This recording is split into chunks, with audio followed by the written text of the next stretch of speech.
Assalamualaikum warahmatullahi wabarakatuh. Halo semuanya, perkenalkan nama aku Lela Oktaviana, NIM 211010884. Nah, di sini saya akan menjelaskan tentang anatomi pelvis dan anatomi fetal skull.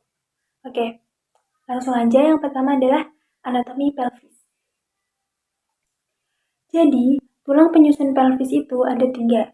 Yang pertama, 2 os coxae. Ini 1, 2. 1 os sacrum ini, dan 1 os coccygeus yang ini. Langsung aja, yang pertama adalah os coxae. Jadi os coxae itu terdiri dari 3 bagian. Yang pertama ada os ilium ini, yang kedua ada os pubis ini, dan yang ketiga ada os ischium atau tulang duduk. Yang pertama tadi adalah os coxae. Jadi os coxae itu bagiannya terdiri dari, yang pertama ada ala os ilium. Jadi ala itu kan artinya atas.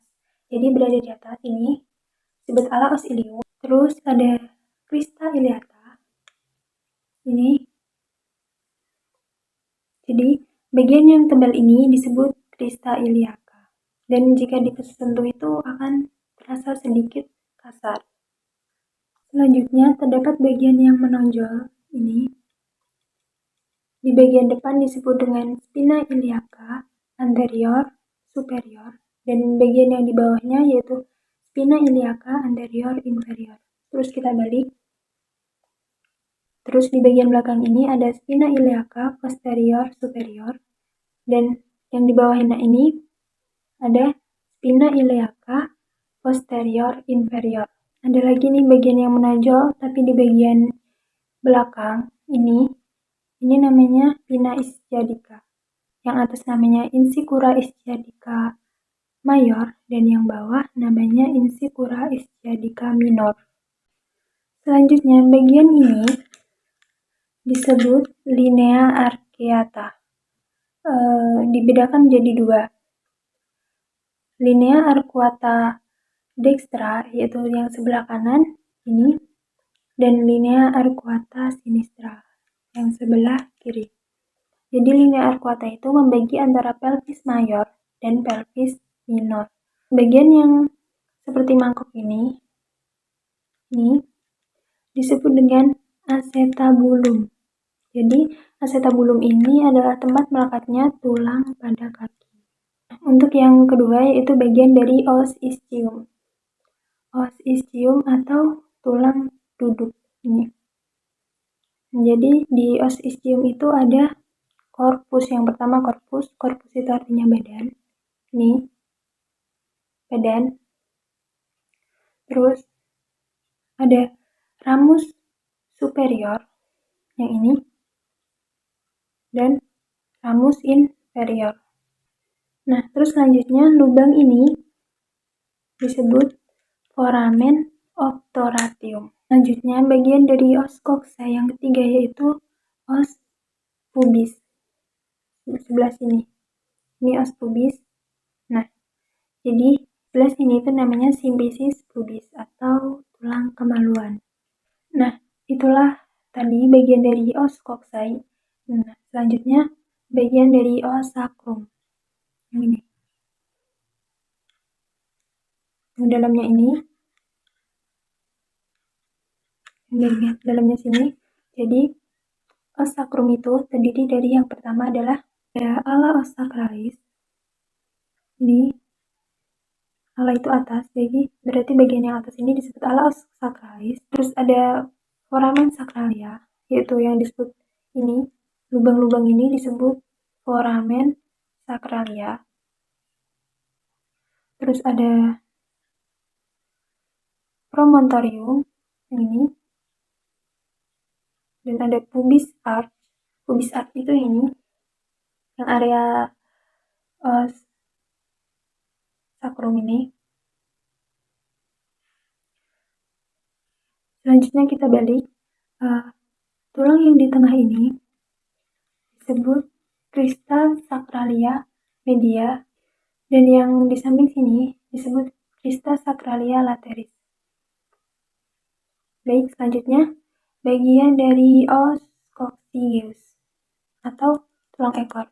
Jadi os coccygeus ini terdiri dari 3-5 tulang vertebra. Nah, nantinya pada saat proses melahirkan, tulang os coccygeus ini akan terdorong ke belakang sehingga memudahkan pada saat proses persalinan. Nah, selanjutnya kita akan membahas tentang articulatio pada pelvis. Nah, bisa kita lihat yang ini disebut articulatio sacroiliata, yaitu bagian yang menghubungkan antara os coxae dan os sacrum.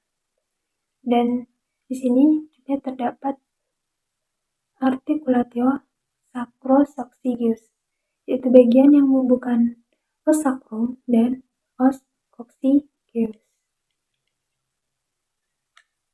Baik, selanjutnya kita akan membahas tentang bidang Hodge. Jadi bidang Hodge itu dibagi menjadi 4, yaitu bidang Hodge 1, bidang Hodge 2, bidang Hodge 3, sampai bidang Hodge 4. Nah, jadi bidang Hodge itu digunakan untuk menentukan seberapa jauh sih penurunan bagian dari janin itu. Yang pertama adalah bidang Hodge 1. Bidang Hodge 1 dimulai dari pintu atas tanggul. Yang ini pintu atas tanggul, yang ini. Lanjut itu ada bidang Hodge 2. Bidang Hodge 2 itu sejajar dengan bidang Hodge 1 melalui tepi bawah simbisis pubis. Jadi kan ini simbisis pubis. Di sini penurunannya. Terus ini, terus bidang Hodge 3 itu sejajar dengan bidang Hodge 1 melalui tepi bawah spina ischiadica. Ini kan spina ischiadica. Nah, yang ini spina ischiadica. Berarti penurunannya ini. Dan yang terakhir adalah bidang Hodge 4. Bidang Hodge 4 itu sejajar bidang Hodge 1 dan berada di ujung coccygeus. Itu tadi penjelasan tentang anatomi pelvis. Selanjutnya adalah anatomi fetal. Baik, untuk selanjutnya adalah anatomi fetal skull. Jadi bagian ini, langsung aja, bagian ini disebut dengan cranial bones, dan bagian ini disebut dengan facial bones. Untuk yang cranial bones itu bagian-bagiannya ada yang paling depan, kepala paling depan itu disebut dengan os frontalis. Di bagian tengah disebut dengan os parietal. Ini disebut dengan os parietal, dan bagian bawah disebut dengan os occipital. Sementara itu di bagian ini, di bagian samping disebut dengan os temporal. Nah, di sini ada tulang beji atau sphenoid, dan yang di bagian mata itu namanya ethmoid. Sementara itu tulang hidung disebut juga dengan nasal. Terus di pertengahan alis ini itu disebut dengan glabella. Sementara itu untuk garis-garisnya, pembaginya, yang ini disebut, bisa kita lihat, ini yang bentuknya segitiga ini disebut dengan ubun-ubun besar. Dan yang di belakang juga ada, yang ini disebut dengan bagian belakang itu ubun-ubun kecil. Bagian ini, garis ini, disebut dengan sutura sagittalis. Terus di bagian belakang ini, yang bentuknya segitiga besar itu ada namanya sutura lamboidealis. Itu bagian yang membagi antara os occipital dan os parietal. Sementara tadi sutura coronalis itu membagi antara os frontalis. Ini membagi antara os frontalis dan os parietal. Baik, mungkin itu aja penjelasan dari saya. Saya akhiri. Wassalamualaikum warahmatullahi wabarakatuh.